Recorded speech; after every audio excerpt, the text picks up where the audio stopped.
Terlihat seorang pekerja yang baru saja selesai dengan pekerjaannya. Dan ketika dia mau turun dari atas pintalan kainnya, boom, api keluar. Kok bisa? Fenomena ini disebut dengan aliran listrik statis. Apa itu listrik statis?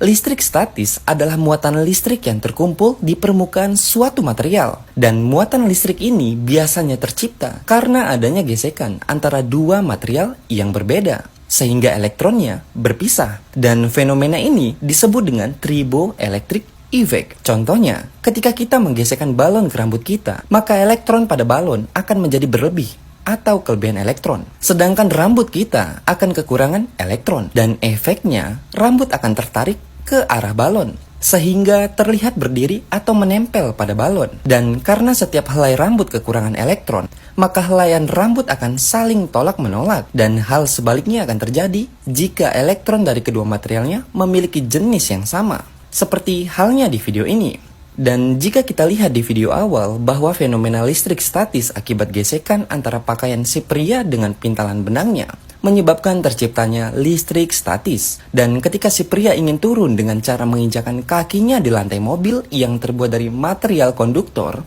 maka muatan elektron yang ada pada permukaan tubuh pria itu seketika loncat dengan tiba-tiba. Dan kenapa bisa terbakar? Menurut info yang kami dapat, bahwa di dalam kontainer ini terdapat gas yang mudah terbakar. Dan itulah dia, listrik statis.